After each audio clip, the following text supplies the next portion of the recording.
Hello and welcome to another Windsurfing live stream with me, Graham Ezzy.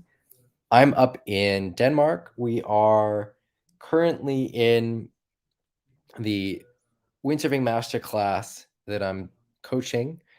So I don't have that much time today. I've got to get back to the group. We had a good session yesterday on the water in the south of Denmark.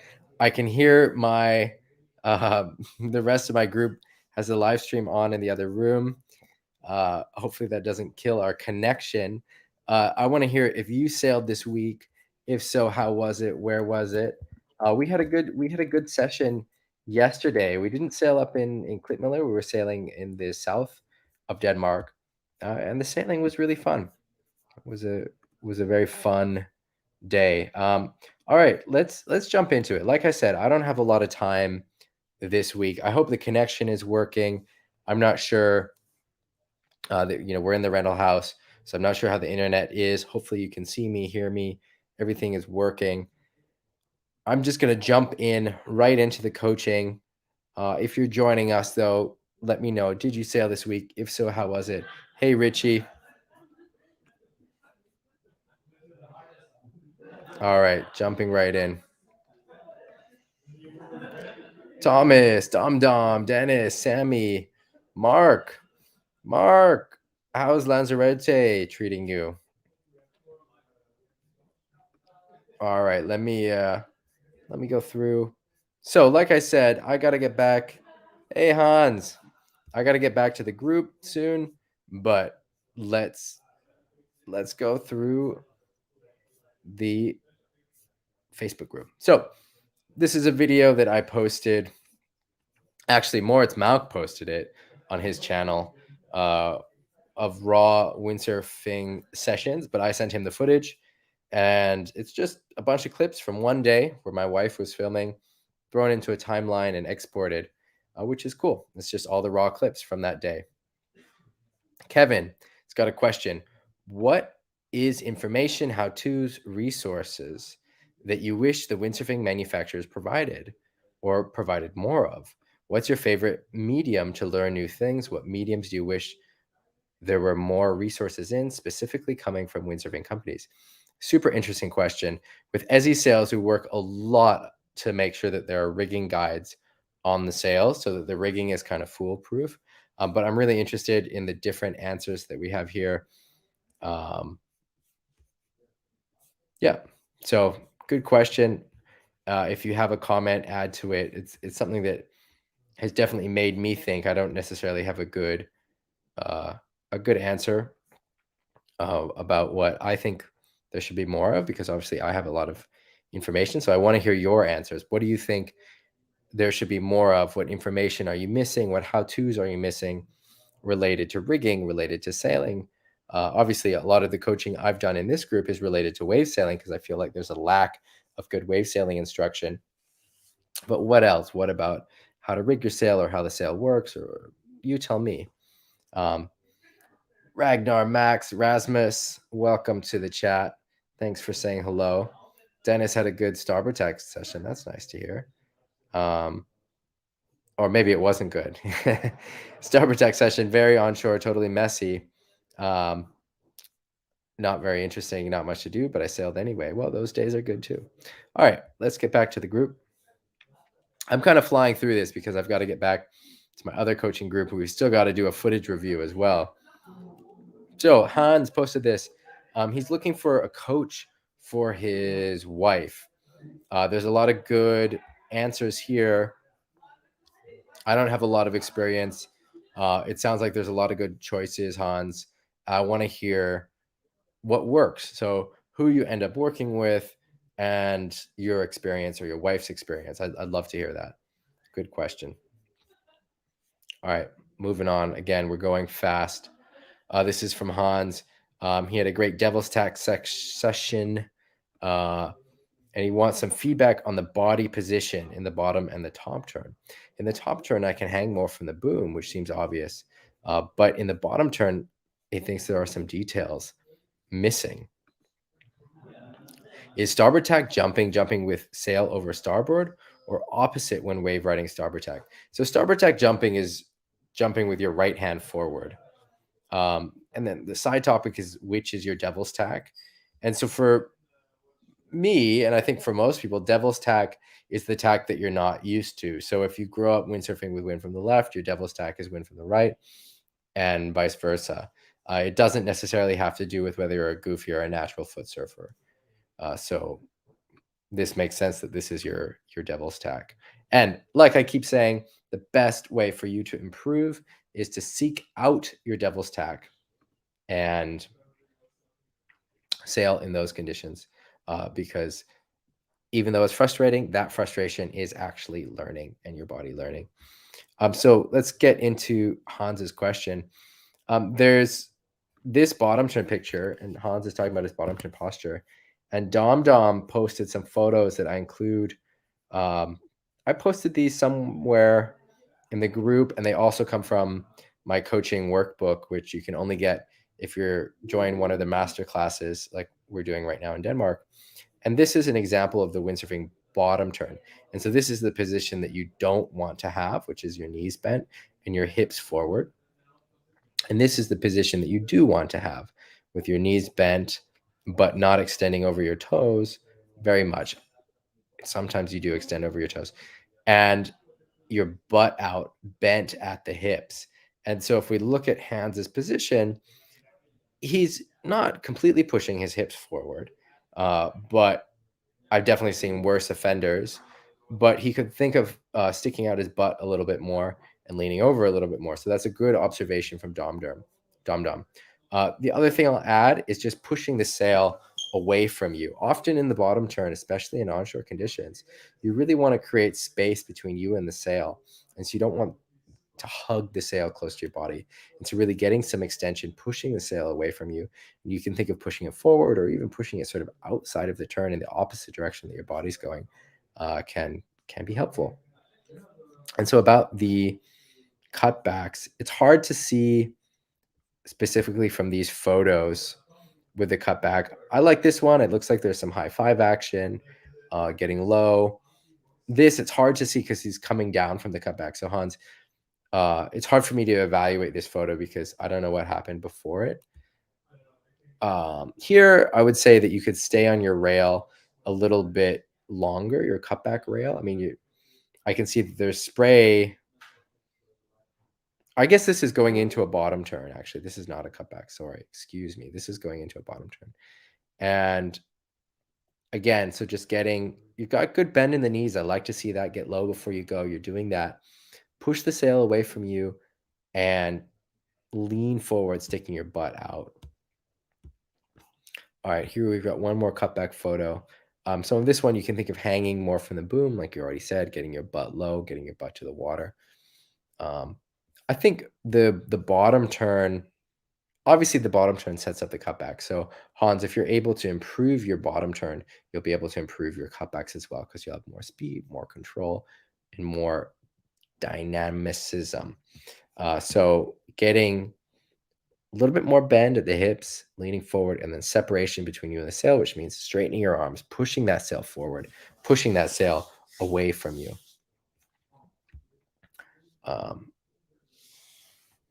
JA had a nice session. Hey, soon. Yet another week without windsurfing, but I think you're going to get to sail in the next few days, and then also the week after that as well. All right, we already talked about this photo last weekend. Here's the link to the newsletter. So if you want to support the live stream, this is the best way to do it.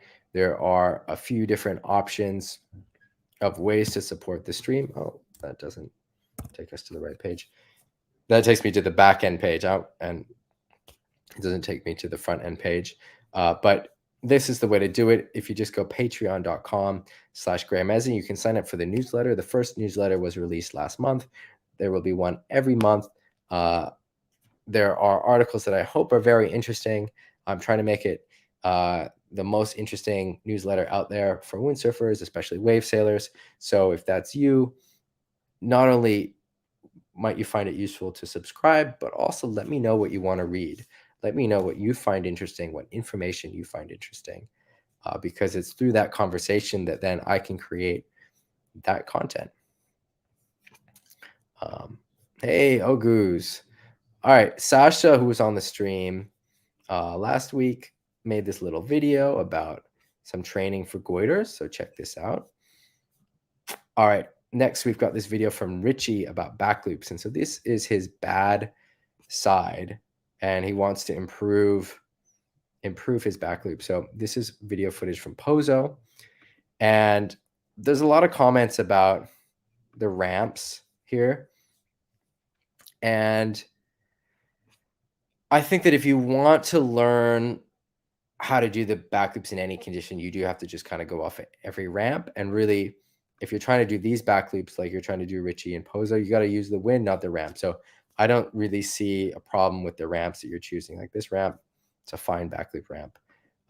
One thing that I do see that I think can be getting in the way, and you do this on this example, but also a lot of other examples, you're putting the sail back and you're leaning your body forward, which pushes your board forward. So you're using more of the forward part of your board rather than the tail of the board, which makes it slower.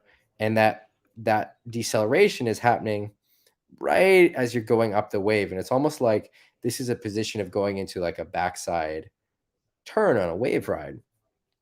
And so what I would work on is thinking about keeping your body back farther. So you want to put the sail back like this to get the upwind angle that you're trying to get, but you don't need to push the body forward. You want to stay riding more on the tail of the board. Let's see if we can find a video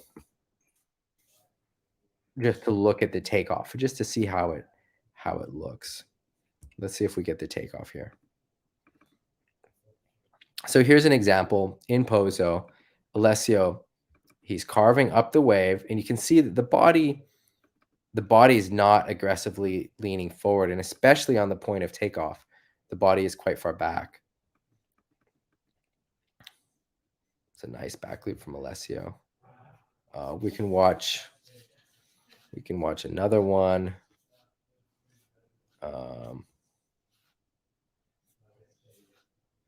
Let's find another back loop. Here's a one-handed back loop, but the takeoff principle is the same. So you can see here he's leaning a little bit forward to get carving up, but not at all as aggressively as you are. And the board, you can see, look, the board, he's just riding on the tail of the board, just riding. He hits this chop here, but otherwise, like, he's on the tail of the board. The beginning part of the board is not in the water because that would slow it down. So here, like, he hits this chop, which is why that rail is engaged. But then once he gets over the chop, right, he's really only on this back section of the board, and that allows him to really take off. And so that's the biggest thing that I see. And you do that consistently in these other back loops. And so I would try and keep your body farther back, and you'll have more speed, and that will help you fly more on the wind, because obviously you're using the wind to fly, but the amount of speed is all about the speed that you have going into it. We're not, I don't know how kite surfing works. What I was going to say is we're not like kite surfing where you can just use the wind to pop off. Even if you're flying on the wind and using the wind to jump, you need to be going fast. You need speed. Height comes from speed. If you want height, you need to be going fast. The faster you go, the more height you can get. So if you want to jump higher in these conditions, you want to be going faster. Speed. And that is about before the ramp, but also when you're carving up the ramp. And so by doing this, where you're really pushing the body forward, you're going to be killing some of the speed. And otherwise, there's a lot that looks really correct in this rotation.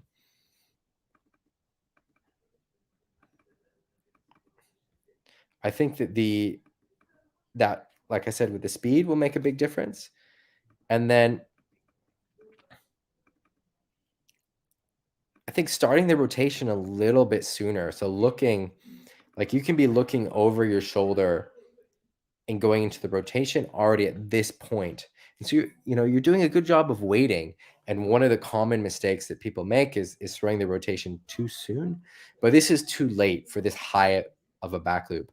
The really huge back loops, you can wait so you start coming down. But if you're not getting that high, like you're not in this one, then if you're already starting to fall back down by the time you start turning, it's too late. So you need to start that turn while you're coming up to the apex or at the apex. And if you're starting that turn but when you're already falling down, it's too late. It's very difficult to do that from this height. So the two biggest things are, again, here you can see that with your body, right? And so you want to stay with your body more back, riding on the tail of the board, even if that means not carving so upwind. I mean, you're doing a good job of carving upwind. Carving upwind is an important part of doing back loops. But if you're losing all your speed to do it, you've got to find the compromise. And this, it's the same thing as the other one. You can see that you're already falling by the time you start going into the rotation, and you want to be doing the rotation, going into the rotation at the same time that you start to fall. And so that means sort of starting the rotation as you're coming up to the apex. So you don't want to start it before you're at the apex, but you don't want to start it after either. I hope that's making sense.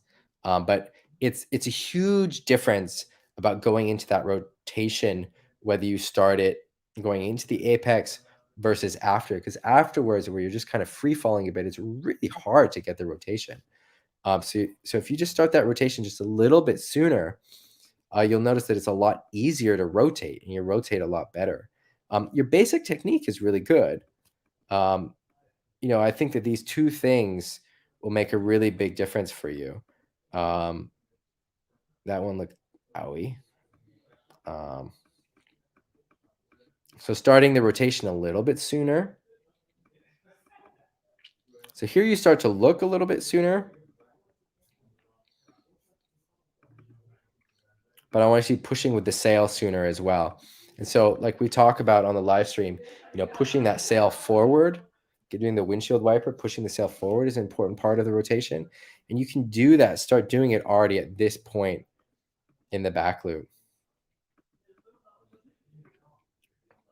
So that's already three things. I don't want to overwhelm you. So it's the takeoff, starting that rotation a little bit sooner. So as you're coming up into the apex, and then pushing that sail forward as well, really pushing that sail forward. I wonder if we can see that with this one from Honas. It's different because it's one-handed. Let's go back to the one from Alessio and see if we can see it in Alessio's. Here, see? I don't know if you can see it. The resolution looks kind of not great, but you can see it. He's coming up. He's coming up. As he approaches the apex, right here, he's approaching the apex, but he's still going up a little bit. He starts the rotation. So by the time he starts falling down, he's already rotating. And that's the moment he pushes the sail forward. Then he actually brings the sail back, but you can see it's like right at the top that he pushes the sail forward there. See it? See his arms pushing the sail forward?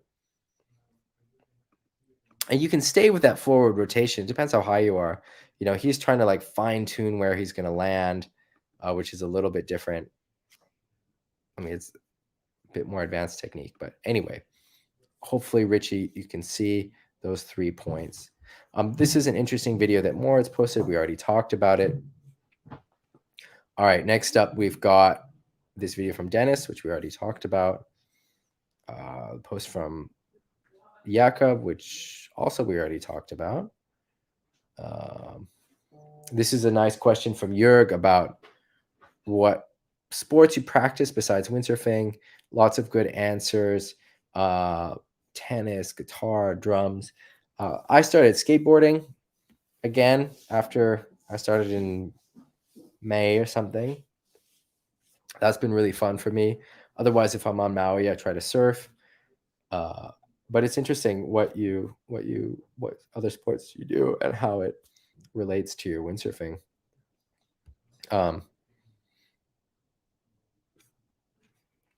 All right.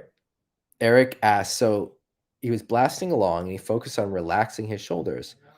Duh, you might say, but the point being, we're very good at being tensed up in places we don't need to be when things are a bit stressful. So if you commit to the harness, relax where you can, then you can last longer. But the main point being to be aware of where you tense up. This is really interesting. And I think that there's a lot of awareness exercises that you can do while you're just sailing straight. And it will make your everything better. It will make your jumps better, your wave riding better, and your sailing straight better. You can work on really flexing your legs and your body to be a piece of the equipment, transferring the energy of the sail into the board. You can really just focus on individual parts of your body and see what they're doing. You can focus on relaxing, just sinking into the harness, maybe going no hands, or just going no hands and just holding the sail really lightly, right? You should be able to sail more or less no-handed if your harness lines are in the right spot and you're just sailing straight. I mean, you don't have to take your hands off completely, put them behind your head, but keep your hands there and you can adjust the sail if you need to, but just sail with your fingertips. Just take your two fingertips and just sail along. It's a great exercise. There's so much you can do about raising awareness, shifting your focus in and out, really focusing just on your feet and feeling the bottom of the board touching the water. There's so much you can do. All right, moving on. We already talked about this forward loop. Here's a loop practice from Juso. He's on a 105 and a 6 sail, 7 sail. Is it worth trying in such light conditions? I would say it is not worth trying front loops in these conditions. If you can't already do the front loop, it's going to be next to impossible to do one. I think, though, that there are exercises that you can do in these conditions to help you learn the front loop. And those are doing what we call the Ezzy flop, which is like the out of the straps loop, doing the flare jibe, maybe even working on the Waimaru, but these conditions are maybe even a little bit too light for the Waimaru. Even though I think you can start working on the Waimaru, but definitely the flare jibe, definitely the Ezzy flops, and definitely the flare jibe where you stay in the straps and just fall on your back. So I think it's good conditions for practicing the exercises, but not for actually going for loops. It's too light. The sail's too big. You don't have enough ramp. If you can already do loops, then yeah, working on your loops on a 6-7 is great. But for learning, I think it's too difficult. All right, we already answered this question from Artem. Here we already talked about that. We already talked about that. We already talked about that. We talked about this. We talked about this. Little weather report from Cell. Here, there's a link again to my newsletter. This is, you can see the different stories. So I talk about when I was stabbed by a poison arrow in Cape Town, the rituals that we do before we get on the water, and I offer some dynamic stretches that I do, an overview of the Facebook group, a link to a video by Alex Honnold talking about fear and his techniques, and my reaction to that. This, for me, this is super interesting. I really like this part about Alex. And then I had a breakthrough realization about the high five. Here's a link to it. Some exercises from Sarah Hauser. Yeah. So if you're interested in the newsletter, you can sign up. You can sign up in this link. It's patreon.com/Graham Ezzy. And yeah, it's a lot of work to make, but I enjoy doing the writing. All right, let's see if we've got any more. I think we're caught up. That's amazing. I just kind of flew through it. I've got my masterclass in the other room, so I've got to get back to them. We've been having a great masterclass so far. We've already had one day on the water, and then today we did some dry land coaching, and now we got to do the footage review from yesterday's sailing. So I'm going to say thank you for joining, and have a good windy week. I hope you get on the water. It looks like there's wind coming around Europe. We're going to get on the water up here. It's not the conditions that Klitmuller is known for, but we're going to chase the east winds, and I think we're going to score and get some good sessions in some new spots, and I'm excited for that. I'll see you all next week, Sunday. If you want to support the channel, check out the Patreon. If you want to join the newsletter, check out the Patreon. Otherwise, just post in the group. If you want to support the channel and you can't, you don't have the budget to do the newsletter right now, just post in the group. Tell your friends, get your friends to join the group, join the live stream. The richer and more vibrant the community is, the better. So there's lots of ways to help, and that's one of them, and to contribute. So thanks for showing up. Thanks for being there. I'll see you all next week, Sunday. Have a good week. Have a windy week. Take care. Bye.